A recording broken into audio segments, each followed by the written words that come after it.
이스라엘 백성들이 지금 어떤 상태에 빠졌냐면 비가 오지 않았어요. 3년 반 동안 비가 안 왔습니다. 그러니까 3년 반 동안 비가 안 왔으니까 그 나라는 지금 어떻게 되냐면 완전히 나라가 폐허가 되어버렸어요. 풍비박산이 나버렸어요. 그러니까 비가 안 오니까 농사도 지을 수 없고, 비가 안 오니까 목축도 할 수 없고, 비가 안 오니까 과수도 할 수 없고, 비가 안 오니까 짐승도 죽고, 물이 없으니까 사람도 죽고, 지금 나라가 굉장히 어려운 그런 상황에 처했다는 것입니다. 그래서 사람들마다 물 좀 줘, 물 어디 없어? 좀 물 좀 마시면 좋겠어. 물을 찾기 위해서 애를 쓰는데 물이 없는 거예요. 그래서 물 좀 달라고 아우성치는 그 땅에 하나님께서 뭐라고 하시냐면 내가 줄게. 그런데 먼저 물을 주지 않을 거야. 불을 줄 거야 라고 말씀을 하세요. 아니 왜 불이에요? 지금 목이 말라서 죽겠는데, 짐승들도 다 죽어가는데, 사람도 죽어가는데 물을 주셔야지 왜 불을 주겠다는 겁니까? 하고 생각할 때 하나님의 계획은 먼저 불을 주겠다라고 하셔요. 우리 하나님의 계획은 우리가 원하는 것보다 하나님이 원하는 것을 주시기를 원하시는 거예요. 그러니까 물 하면 뭐냐면 하나님이 우리에게 주시는 선물을 얘기해요. 우리가 원하는 돈, 건강, 직업, 뭐 대학 합격, 내가 원하는 차, 집, 이런 것들은 다 물이에요. 우리는 하나님께 물을 구해요. 하나님 물 주세요. 물이 없어요. 그럴 때 하나님이 아니, 물이 아니라 불 줄게 라고 말씀하신다는 거예요. 불이라는 것은 뭐냐면 하나님 그분이에요. 불은 하나님이셔요. 하나님은 불 자체예요. 그래서 하나님께서 이렇게 말씀하는 거예요. 얘들아, 물을 구하지 마, 불을 구해 라고 말씀하는 거예요.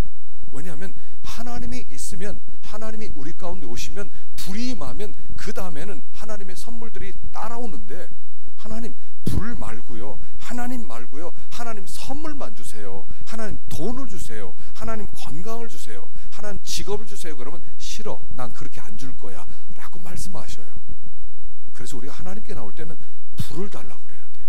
하나님을 구해야 돼요. 하나님, 전 다른 거 필요 없어요. 내 삶에 지금 제일 큰 문제는 뭐냐면 불이 없는 거예요. 하나님, 저에겐 불이 필요해요. 하나님이 필요해요. 여러 가지 우리는 살아가면서 필요한 게 많아요. 근데 하나님께서는 불을 구하라는 거예요. 하나님을 구하라는 거예요. 우리의 기도의 첫 번째는 뭐냐면 불을 구해야 돼요. 하나님 불 주세요.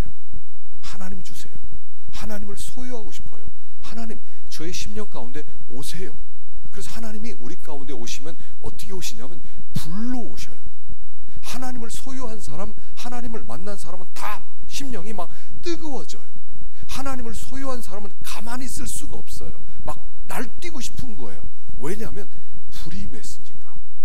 그래서 우리가 하나님 앞에 먼저 불을 구해야 돼요. 그럼 하나님이 불을 주세요. 그 다음에 비가 오는 거예요. 그래서 40장까지는 불을 주시는 이야기, 41장까지는 물을 주시는 이야기가 나오는 거예요. 우리의 기도 제목을 다시 한번 점검해야 되는데, 내가 불을 구하고 있냐는 거예요. 우리가 누가 불을 구해야 돼요? 내 안에 불이 없는 사람은 불을 구해야 돼요. 하나님이 오시면 절대로 차가울 수 없어요. 하나님을 섬기는데 절대로 냉랭하게 하나님을 섬길 수 없어요. 불이 임하면 뜨거워지는 거예요. 막 가슴이 타는 것 같아요. 견딜 수가 없어요. 그래서 하나님 앞에 막 달려 나오고 싶어요. 하나님의 일을 막 하고 싶어요. 막 예배를 드리고 싶어요. 왜 그러냐면 불이 와서 그래요. 불이 오면 가만히 있을 수가 없어요. 막 하나님께 찬양하고 싶고요, 막 주의를 하고 싶고요, 일을 하고 싶고, 이렇게 되는 이유는 뭐냐면 불이 임해서 그런 거예요. 근데 이게 없어요. 불이 없어요. 차가워요. 힘들어요. 그렇게 될 때는 불이 떠난 거예요. 그 사람은 불을 구해야 될 사람이에요. 그래서 하나님께서 먼저 불을 구하라는 거예요. 그래서 지금 불을 놓고서는 제단을 쌓고 또 하나님께 불을 짓고 그렇게 하는 모습이 오늘 나와 있는 거예요. 그러면 어떻게 불을 얻을 수 있냐는 거예요. 어떻게 하늘에서 불이 떨어져서 엘리야가 만든 제단 위에 제물을 다 태우고 하나님께서 비도 주셨냐 하는 이야기가 오늘 본문 내용이에요. 제일 먼저 첫 번째는 제단을 수축해야 그래서 32절을 읽어보겠습니다. 시작. 그가 여호와의 이름을 의지하여 그 돌로 제단을 쌓고 제단을 돌아가며 곡식종자 두세 알을 둘 만한 도랑을 만들고, 첫 번째 무엇을 시켰냐면, 얘들아 제단이 무너졌다, 제단을 세워라. 제단부터 건축해라. 제단을 다시 수축해라. 무너진 제단을 12지파의 돌을 쌓아서 제단을 쌓아라. 그리고 거기에 재물을 올려놓게 하는 거예요. 불을 받기 위해서 제일 먼저 첫 번째요, 예배를 회복해야 돼요. 제단은 예배를 회복하는 거예요. 어느 순간부턴가 우리의 예배가 무너지기 시작했어요. 하나님께 나오는 우리의 자세가 흐트러지기 시작했어요. 언제부턴가 하나님 앞에 나오는 것이 힘들어지기 시작했어요. 언제부턴가 하나님께 드리는 예배가 별거 아닌 것처럼 여겨지기 시작했어요. 예배가 무너진 것이에요. 하나님 앞에 나오는 것이 기쁘지 않고 즐겁지 않고 힘만 들고, 그래서 자꾸 다른 생각을 하게 되는 거예요. 예배를 회복해야 돼요. 우리 하나님께서, 우리 하나님은 어떤 하나님이냐면, 한마디로 하나님을 정의하면 하나님은 예배 받기를 소원하시는 하나님이셔요. 우주 만물을 창조하신 이유가 뭐냐면, 예배를 받고 싶어서 우주 만물을 창조해 놓으셨어요.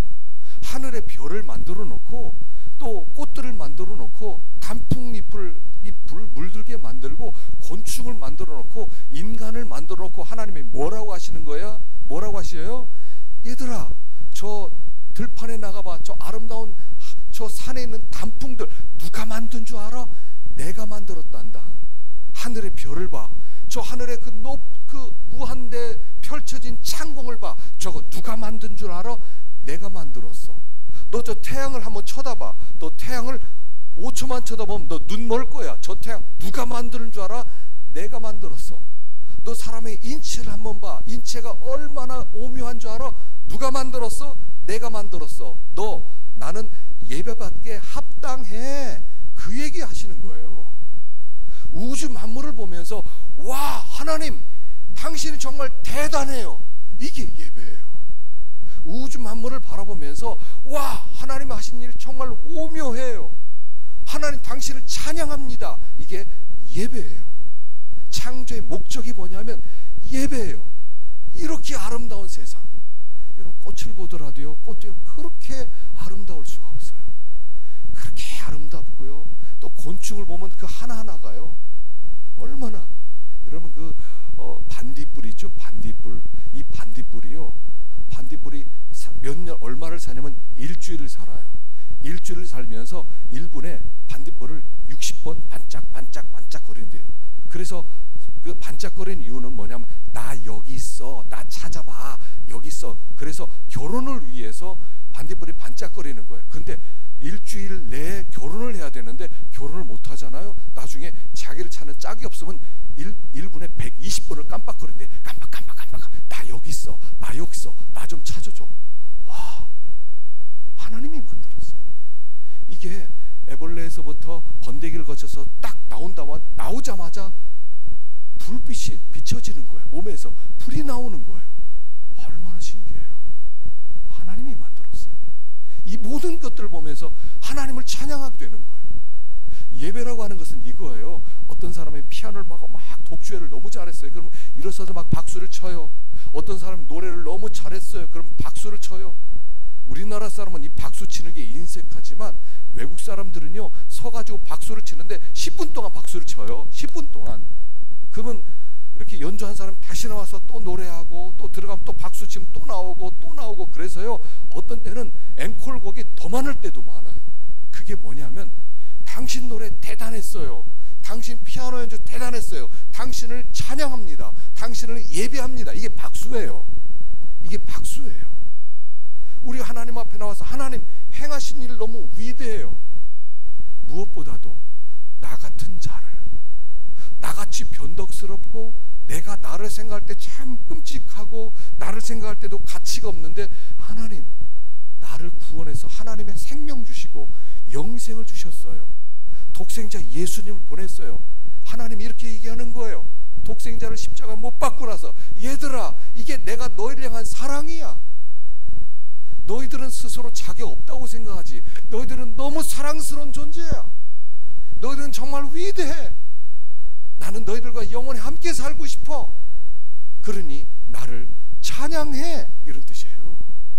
그래서 우리가 이 세상을 바라보면서 구원받은 우리를 보면서 우리는 하나님을 예배하는 거예요. 하나님 당신을 예배합니다.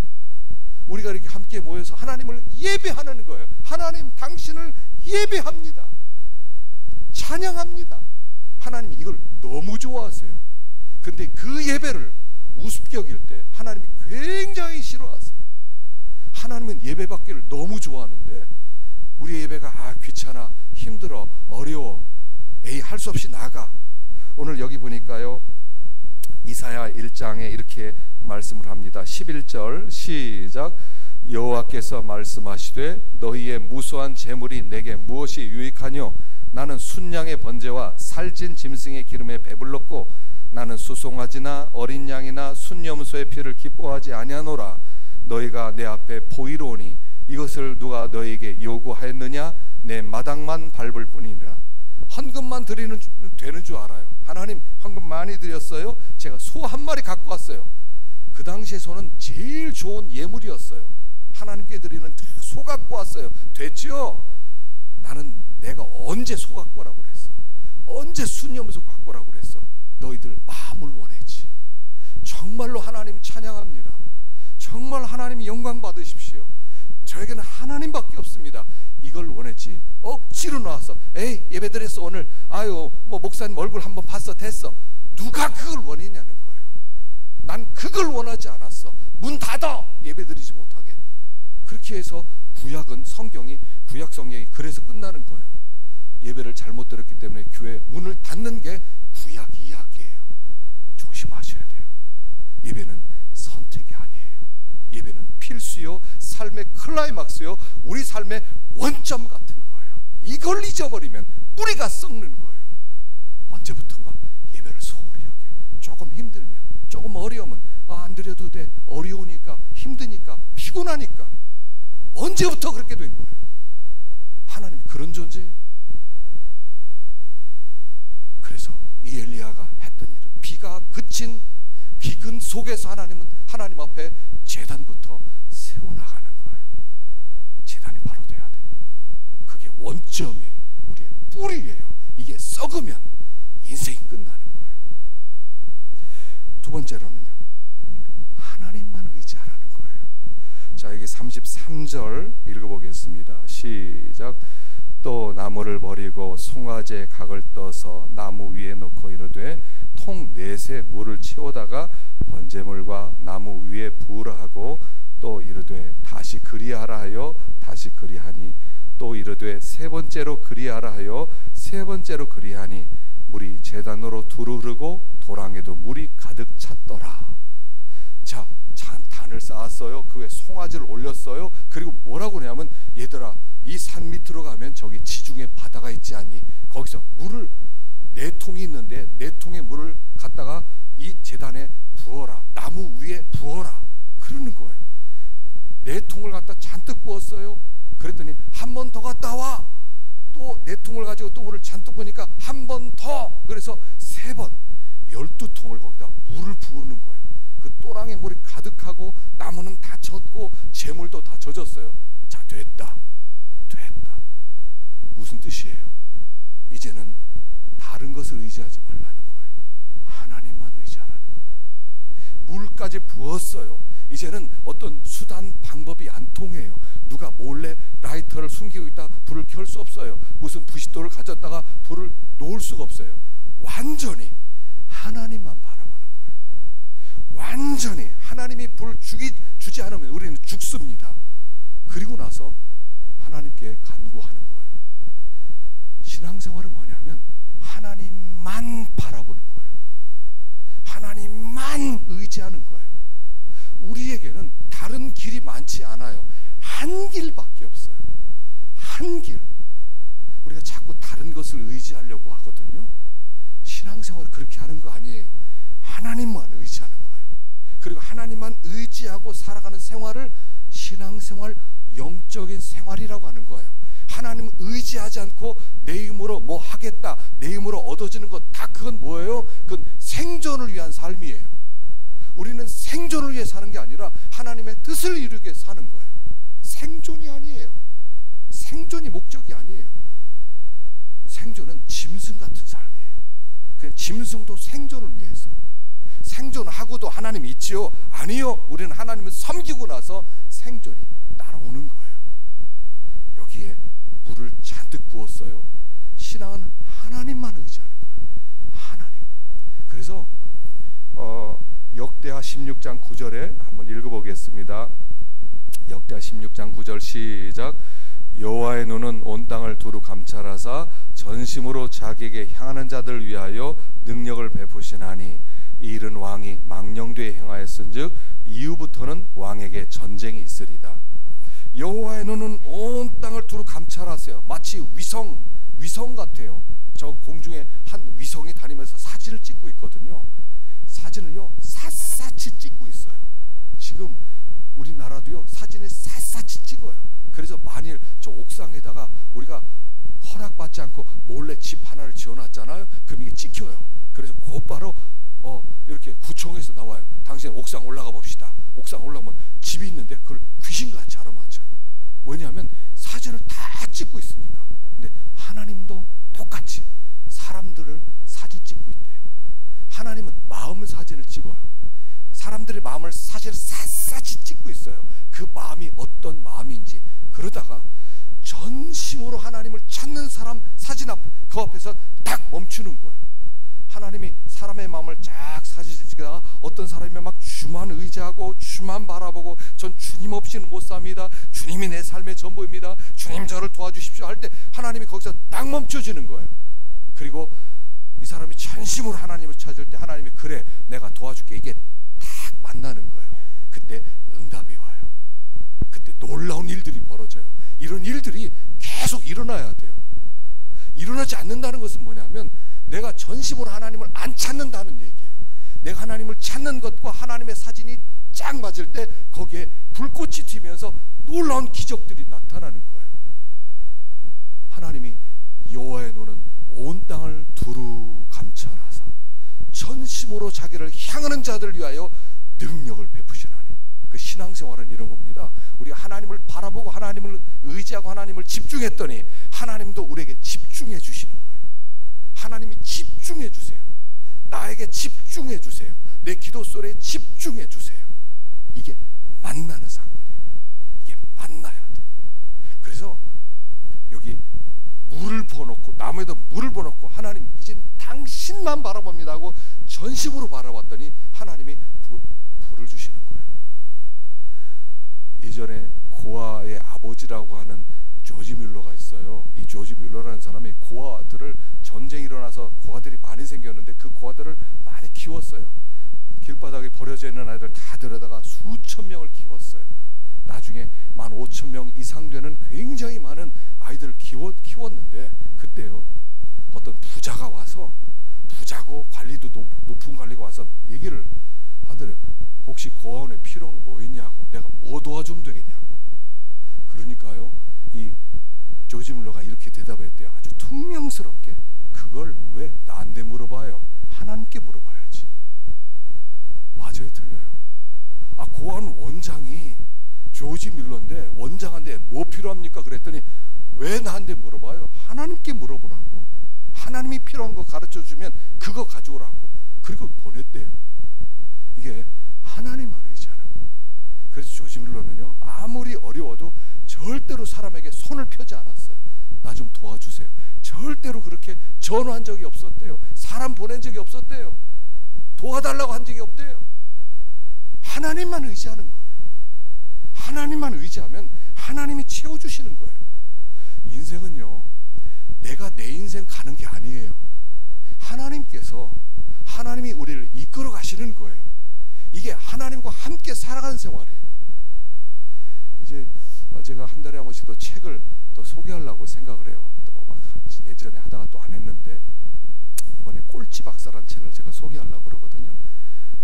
이분이 이분이 꼴찌만 했어요. 누구냐면 건국대학교 그 교수님이신데 조명환 교수님이라고 있어요. 이분이 꼴찌만 했어요. 그러니까 머리가 나빴어요. 책상에 오래 앉아 있는데 이해력이 떨어져서 공부를 늘 꼴찌했던, 그래서 소망이 없었대요. 어느 날 아버지 친구가 와서 교수님인데 너 어느 대학 갈래? 그러더래요. 그래서 저는 공부를 너무 못해서 갈 대학이 없어요. 그러니까 야, 너 잘됐다. 우리 학교에 와라. 우리 학교에 공대 가면 생명공학부가 있는데 거기 입학하면 된다 그러더래요. 교수님, 저는요 저기 공부를 못해서 성적이 안 나와요. 괜찮아. 거기는 항상 미달이야 그러더래요. 그래서 미달이라고 그래가지고 아 그래요 냈더니 진짜로 됐대요. 근데 자기는 원래 문과였대요. 문과였는데 이과 공부를 해야 되는데 너무 어렵더래요. 그 4년 내내 그냥 고생하다가 4년 이렇게 어느 정도 되니까 조금 이해가 되더래요. 그리고 유학을 가라고 하더래요. 유학을 가라고 그래. 지금 이게 이 생명공학이 지금은 사람들이 뭔지 모르지만 10년 뒤면 이게 뜰 거다. 그래서 갔는데 유학까지 가라고 그래서 오하이오 주립대학으로 갔대요. 그런데 워낙 기초가 없으니까 공부하다가 쫓겨났대요. 아, 당신은 못 가르치겠다. 그래서 쫓겨났는데 갈 데가 없더래요. 한국에서 나올 때는 막 기도해주고 공항까지 꼭 교인들이랑 와서 축복해주시고 중보기도 한다고 그랬는데 한국 돌아갈 수도 없고 미국에는 있을 수도 없고 그래서 늘 공원을 전전긍긍했대요. 잠도 공원에서 자고 그냥 먹을 건 그냥 길바닥에서 먹고 그랬대요. 그래서 여러 학교에 다시 받아달라고 입학 원서를 보냈는데 아무도 받아주겠다는 사람이 없더래요. 근데 아리조나 주립대학에서 연락이 왔대요. 근데 그 아리조나 주립대학에서 2달 전에 당신 못 받습니다. 불합격 통지를 보냈는데 다시 왔더래요. 이 학교에 교수 하나가 있는데 블럼버그라는 교수가 있는데 이 사람만 당신을 받는다고 그러고 모든 교수가 반대했는데 이 사람만 받는다고 그랬는데 가겠냐고. 근데 그 사람은 당신 전공과 다른 에이즈를 연구하는 사람이라고. 그래서 할 수 없이 자기가 연구하는 미생물 분야를 놓고 새로운 그냥 오갈 데가 없어서 그 교수를 따라가서 거기서 에이즈를 연구하기 시작했대요. 그랬는데 놀랍게 2년 뒤 난 다음에 에이즈의 문제가 전 세계적으로 터져버린 거예요. 그리고 에이즈 교수를 찾는데 자기가 됐대요. 자기는 꼴찌였대요. 항상 이해력도 떨어졌대요. 그랬는데 그게 갑자기 그렇게 터진 바람에 에이즈 지금 아시아 최고 전문가가 됐대요. 새로운 벤처기업도 세우고요. 이분이 이렇게 고백해요. 내 인생 살아가면서 진짜로 중요한 일은 하나님이 다 인도해 주셨다. 대학 가는 것도 난 오갈 데가 없어서 문과 그냥 어디라도 가나 갈 데가 없다. 난 꼴찌다 그랬는데 교수님이 미달이라고 해서 갖고 전공 바꾸라고 해서 했고 계속 그런 일들이 벌어지는 거예요. 여러분, 우리 인생은요 내가 가는 거 아니에요. 신앙 생활하는 사람은 내가 하나님 노릇하는 거 아니에요. 자꾸 내 하나님 노릇을 내가 하려고 그래. 내 인생을 내가 책임지려고 그래. 하나님 자꾸 제쳐놔. 하나님 못 믿겠어요. 내 인생 내가 좀 한번 해볼게요. 잠깐 쉬었다고 해서 제가 여기 한번 가보려고 그래요. 당신 옆에 있다가 그냥 도와만 주세요. 그거 아니에요. 다 내려놓고 하나님만 바라보는 거예요. 하나님만 의지하는 거예요. 진짜로 중요한 걸음걸음 이렇게 인생을 쭉 돌아보니까요, 진짜로 중요한 때는 내가 원하는 대로 된 게 아니었어요. 전혀 내가 원하는 대로 된 게 아니었어요. 그때 하나님이 끌어오셨어요. 하나님이 우리의 하나님 노릇 해주시겠다는 거예요. 내가 너에게 비를 주리라. 비를 주는 건 나야. 너의 힘으로 비가 얻어지는 게 아니야. 내가 비를 주는 하나님이야. 하나님이야. 하나님을 의지하라는 거예요. 근데 하나님을 의지하는 게 불안해 보여요. 하나님은 아직 능력이 없는 것처럼 내 생각과 좀 다른 것 같아요. 그래서 하나님을 자꾸 제쳐놔요. 그래서 우리의 삶에는 기근이 찾아와요. 너무 힘들게 살아왔어요. 너무 어렵게 살아왔어요. 어떻게 생각하면 지금 내가 살아가는 그 인생이 내가 추구했던 그 삶이 맞아요? 하나님이 주신 거, 하나님 정말 주시는 축복이 이 정도예요. 내가 내 인생을 계획하고 내가 내 인생을 디자인하고 내 인생을 머리를 쓰고 수단을 썼더니 이렇게 된 거 아니에요? 혹시?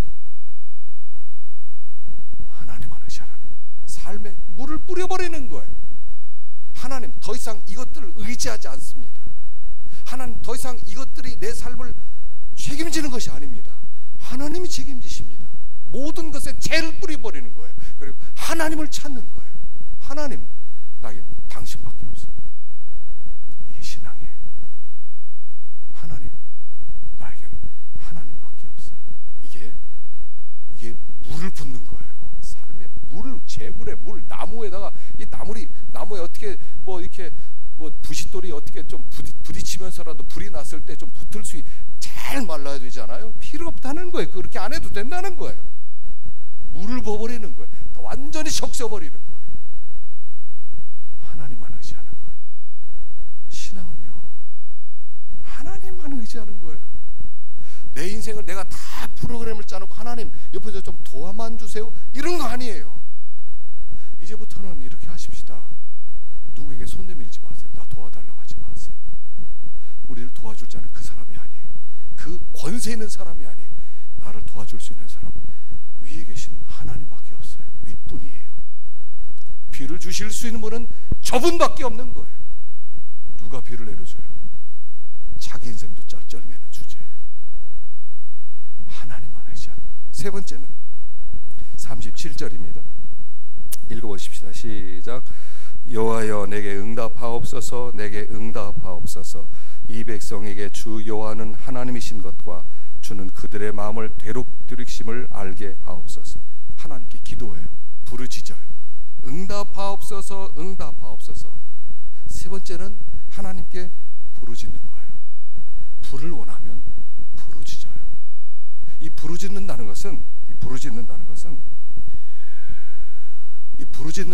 우리 아이들 예배 시간에 왔다 갔다 움직이면 안 돼요. 절대로 예배 시간 들어오면 절대로 나가지 마세요. 뒤에서 다 잡아. 왜 그걸 내버려둬? 자녀들 잘 잡으세요. 왜 왔다 갔다 하게 만들어? 예배 시간은 움직이는 게 아니에요. 들어오면 끝까지 가는 거예요.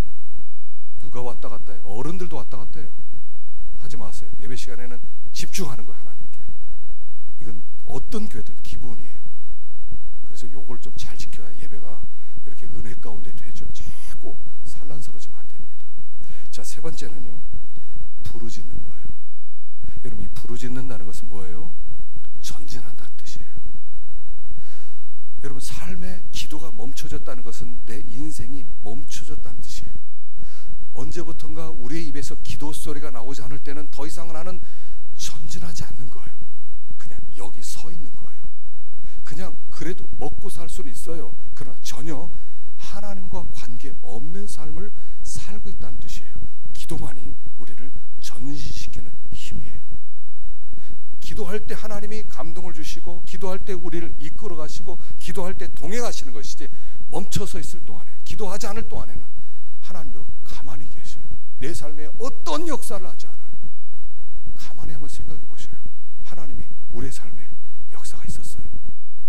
기도하지 않을 때는 역사도 멈췄어요.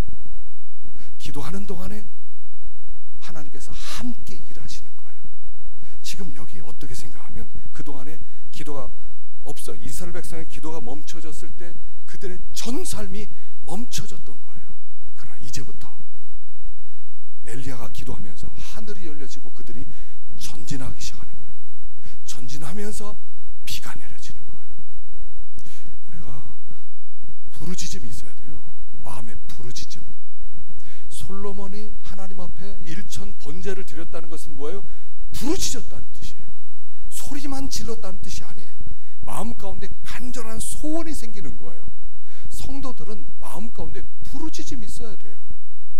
하나님, 내가 다윗의 뒤를 이어 20살의 왕이 되었습니다. 이걸 어떻게 통치합니까? 하나님, 저 좀 불쌍히 여겨주세요. 이런 부르짖음이에요. 그런데 여기 보니까 무엇을 부르짖어요? 비를 주세요라고 한 것은 한 곳도 없어요.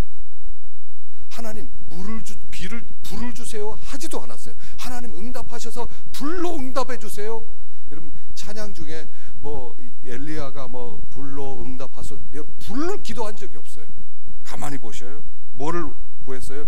이 백성에게 주 여호와는 하나님이신 것과 주는 그들의 마음을 되돌이키심을 알게 하옵소서. 마음을 바꾸시는 분이고 하나님의 하나님 되심이 나타나게 달라고 기도하는 거예요. 불을 달라고 기도하지 않았어요. 그냥 하나님의 하나님 계심이 나타나고, 그리고 우리의 마음을 돌이키는 분인 것을 알게 없어서라고 기도했어요. 무엇이 우리 마음 가운데 소원이 있어야 되냐면, 하나님 나 좀 변화시켜 주세요. 이걸 기도하라는 거예요. 하나님 나를 변화시켜 주옵소서. 이렇게 기도해야 돼요. 하나님이 그때 불을 주시는 거예요. 여러분, 우리의 문제는 뭐예요? 변화되지 않는다는 거예요. 지금 교회 목회하면서 죄의 문제도 뭐냐면, 왜 나는 이렇게 안 변하지? 목회하고 신앙생활하고 모태신앙이고 설교도 하고 기도도 하고, 근데 왜 나는 이 모양이지? 이게 마음의 아픔이고 갈등이에요. 여러분, 그런 거 없어요? 난 왜 이렇게 안 변하지? 나는 왜 이렇게 강팍하지? 나는 왜 이렇게 냉랭하지? 나는 왜 이렇게 차갑지? 나는 왜 이렇게 사람들을 사랑하지 못하지? 이거 없어요. 이게 부르짖음이 돼야 된다는 거예요. 하나님 앞에, 하나님 저 좀 변화시켜 주세요. 하나님 제가 좀 예수님 좀 닮게 해주세요. 내가 예수 믿는 사람답게 좀 해주세요. 하나님의 자녀의 권세를 좀 주세요. 권능 있게 좀 해주세요. 이게 우리의 부르짖음이어야 된다는 거예요. 이것마저 없다면 그야말로 죽은 것과 똑같은 거예요. 변화되고자 하는 의지조차 없다면 믿는 사람도 아니에요. 어떻게 주님이 계신데 이대로 살아갈 수가 있어요? 저 좀 변화시켜 주세요. 이게 부르짖음이어야 돼요. 하나님 제발 저를 좀, 주님이 눈이 머물고 하나님 제 마음을 좀 변화시키고, 내가 노력했는데 잘 안 됩니다. 하나님이 오셔야 되겠습니다. 기도할 때 하나님이 임하시는 거예요. 불로 임하시는 거예요. 그 응답해 주시는 거예요. 그리고 그 불로 임했을 때 어떻게 됐어요? 물이 가득 있었어요. 근데 물을 싹 말려버리고요. 그 옆에 어느 정도까지요? 여기에 보니까 이렇게 나오겠습니다. 번제물을 태우고 나무를 태우고 돌을 태우고 흙을 태우고. 돌이 불 붙은 거 봤어요? 흙이 불 붙은 거 봤어요? 하나님이 얼마나 강력한 불을 보내셨냐면, 돌이 불이 붙어버렸어요. 흙에 불이 붙었어요. 나무가 불이 붙는 건 당연한데 어떻게 돌에 불이 붙고 흙에 불이 붙어요? 그렇게 돌에 불이 붙고 흙에 불이 붙을 만큼 강력한 하나님의 임재로 말미암아 사람들이, 와, 하나님은 살아계시다, 하나님은 능력의 하나님이시다 라고 고백하게 만드는 거예요. 오늘 우리에게 불이 필요해요. 물이 아니에요. 물은 불 따라오는 게 물이에요. 불이 임하면 물도 오는 거예요. 불이 없으면 물도 없는 거예요. 하나님께 불을 구하십시다. 하나님 저를 불쌍히 여겨주시고 우리 심령 가운데 불을 주옵소서. 그래야 하나님의 은혜로 살고 하나님만으로 살아가는 내가 되게 하옵소서 라고 고백할 때 우리 하나님이 하늘문을 가르치고 임하실 것입니다. 이 교회 가운데, 여러분들 심령 가운데, 가정 가운데, 이 민족 가운데 불을 부으실 것입니다. 그리고 반드시 우리를 변화시키실 줄로 믿습니다. 기도하겠습니다.